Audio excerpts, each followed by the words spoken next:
베푸는 자가 성공한다라는 제목으로 하나님 말씀 증거하도록 하겠습니다.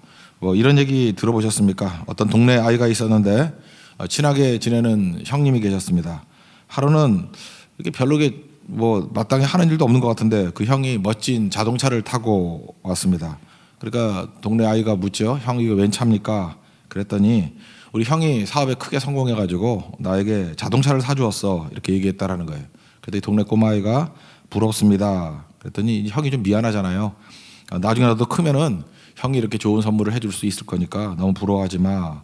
그렇게 얘기했더니 아이의 대답이 좀 독특해요. 나는 그걸 부러워하는 게 아닙니다. 그죠? 나는 자동차를 받은 게 부러운 게 아니라 그 주는 형이 너무 부럽다고.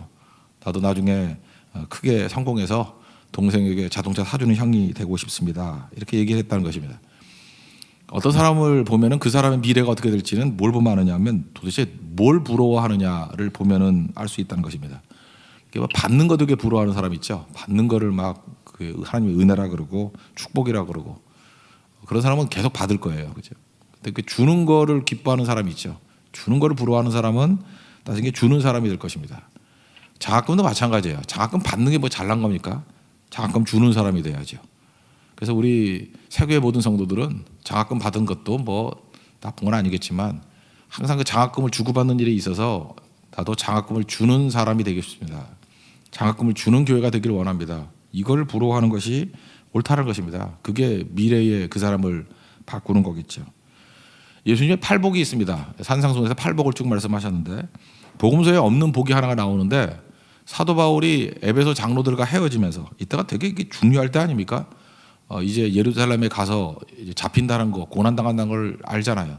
그리고 나중에 거기서 감옥에 있다가 죄수의 몸으로 로마로 가게 됩니다. 그게 한 2년 넘게 걸리거든요. 그러니까 지금 비장한 거예요. 다시 만날 기회 있을지 없을지도 모르는 상황.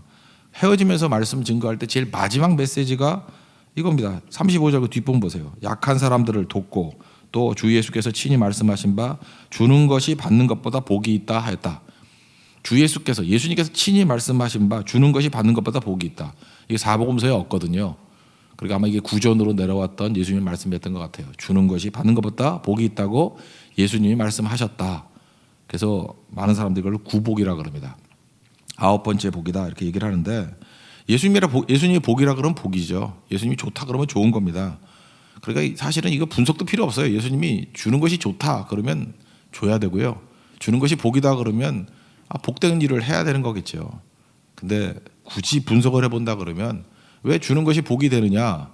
하나님과의 관계 속에서, 사람과의 관계 속에서 이게 복이기 때문에 그렇다는 것입니다. 첫 번째는 주는 자에게 하나님이 더 주십니다. 이게 하나님과의 관계 속에서의 복이에요. 잘 보세요. 이렇게 우리나라는 뭐 기부가 많이 없죠. 미국 같은 데 보면 기부금 내는 사람 되게 많거든요. 부자가 제일 많은 기부를 한다. 맞습니까? 틀립니까? 예, 거의 맞아요. 큰 부자일수록 기부금을 많이 내요. 근데 이거는 우리 시각이고요. 뒤집어 얘기하면 많이 기부하는 사람이 부자가 돼요. 제가 볼 때 이게 더 맞는 얘기예요. 근데 이거는 바보들은 모르고 똑똑한 사람만 아는 지혜예요. 그러니까 바보들은 이 받아먹기만 익숙한 사람들은 부자니까 많이 기부하는 거겠지. 그러니까 맨날 가난뱅이를 있는 거예요. 근데 처음부터 부자 아니었던 사람 많거든요. 근데 뭘 배웠느냐? 많이 주는 자가 돼야 부자가 된다. 이게 주 예수의 말씀의 이게 축복이거든요. 구복이거든요. 주는 것이 복이 있다. 주는 것이 복인 줄 아는 사람 복이 임하는 거죠. 실제로 그런 사람들이 더 많은 것 같아요. 제가 만나보니까. 그러니까 하나님 앞에서 이런 역발상이 꼭 필요하다고 생각합니다. 누가복음 6장 38절을 보면 예수님 약속입니다. 주라. 그리하면 너에게 줄 것이니. 이거 명령이자 약속이잖아요. 주라. 그러면 주겠대요. 어떻게 주느냐? 후이되어 누르고 흔들어 넘치도록 하여 너에게 안겨주리니. 그게 뭐 굉장히 그 표현을 과장한 거죠. 막 누르고 흔들고 그러니까 뭐 최대한대로 주겠다 그 얘기죠. 근데 그 다음 얘기가 더 중요한 거예요. 그 헤아리는 그 헤아림으로 너희도 헤아림을 도로 받을 것이니라. 그러니까 자기 축복의 크기는 누가 결정한다는 거예요? 내가 결정한다는 거예요. 내가 그 헤아림으로 그 헤아림만큼 받는다는 거예요. 내가 주는 스케일만큼 하나님께서 그거보다 더 주신다는 거죠. 그러니까 스케일은 내가 결정하는 거예요. 내가 결정하는 게 뭐로 결정해? 기도의 크기로 결정한다기보다는 사실 주는 크기로 결정한다는 게 더 맞는 얘기죠. 주는 크기로 결정한다는 거예요. 물론 그 주는 크기도 하나님께서 우리에게 은혜의 마음을 주니까 그런 마음이 생겼으니까 하는 거겠죠. 그렇지만 그 마지막 결정적인 내용들을 보면은 헤아림으로 그 헤아림을 도로 받을 것이다. 이게 복이라는 거예요. 이 복을 붙들어야 된다는 것입니다. 인생은 노력과 수고했다고 열매가 얻는 거 아닙니다. 좀 살아보신 분들은 알죠. 열매는 축복으로 되는 거예요. 야고보서 1장 7절을 보니까 온갖 좋은 은사와 온전한 선물이 다 위로부터 빛들의 아버지께로부터 내려오나니, 그러니까 모든 좋은 것은 하나님이 복으로 주시는 거예요. 하나님이 복으로 주시는 거. 여기 두 가지 메시지가 있다니까요. 모든 것은 하늘로부터 하나님이 복 주셔야 누리는 거다. 이게 첫 번째 메시지고, 그는 변함도 없으시고 회전하는 그림자도 없으니라. 이게 회전하는 그림자가 없다는 또 이거 무슨 뜻이에요? 세상의 모든 좋은 일은 반대편에 부작용이 있거든요. 그죠? 부작용이 다 있어요. 그림자라는 게 부작용 아니에요. 근데 하나님이 주시는 축복은 회전하는 그림자도 없대요. 그러니까 하나님이 주시는 축복은 그림자가 없는 축복이에요. 그러니까 부작용이 없는 축복을 주신다. 그러니까 야고보서 1장 17절은 두 가지 메시지라니까요. 온갖 좋은 것을 하나님이 주신다. 하나님이 주신 것은 부작용이 없다. 그러니까 이런 축복을 누려야죠. 아무 부작용이 없는 축복이 무엇입니까? 주는 축복이에요. 받는 거 있잖아요. 받는 거 좋아하는 사람들 잘못 받으면은 죄인 됩니다. 그거 아세요? 받을 때는 다 선물이라고 받았는데 객관적으로 놓고 볼 때 선물 아닌 것도 있어요. 그죠? 뭐 받았는데 선물이 아니라 작물이면 어떡할 거야? 작물이면 그렇잖아요. 그러니까 세상의 모든 것들이 받는 것들에는 부작용이 있어요. 그림자가 있다고. 그래서 받는 거 잘 받아야 돼요. 잘 받아 먹어야 돼.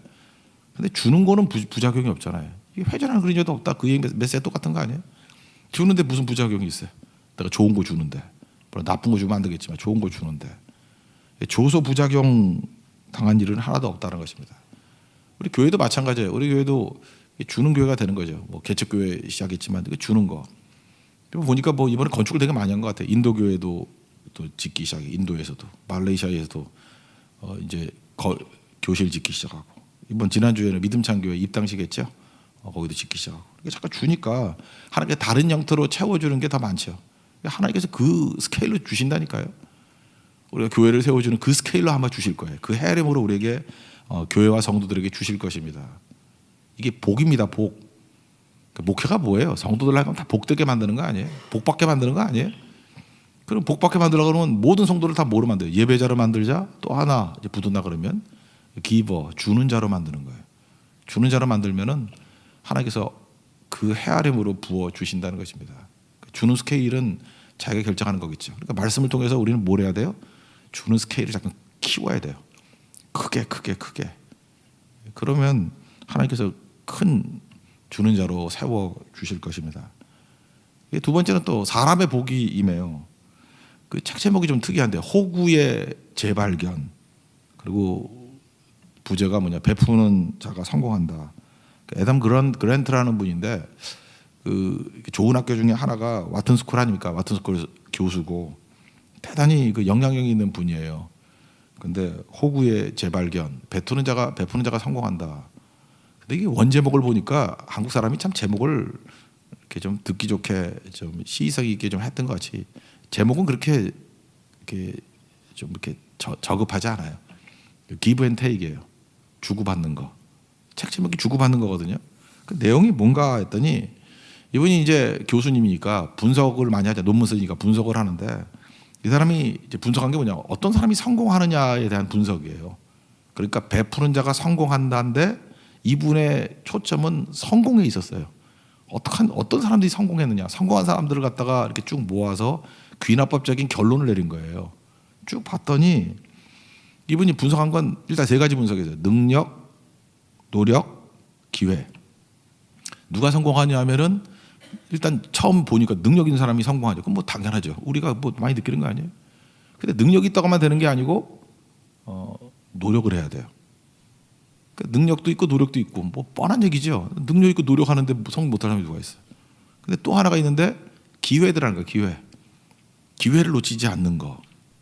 이건 사실 상식입니다. 그죠? 능력, 노력, 기회, 상식인데 여기서 끝났다 그러면 뻔한 책이죠. 이게 뭐 책이야, 뭐 상식적인 얘기지. 그런데 이런데도 불구하고 탁월해지는 사람이 하나가 더 있는데, 네 번째가 관계예요. 관계. 이 관계를 설명하면서 관계가 뭐냐면 주고받는 거래요. 이 관계가 give and take이에요.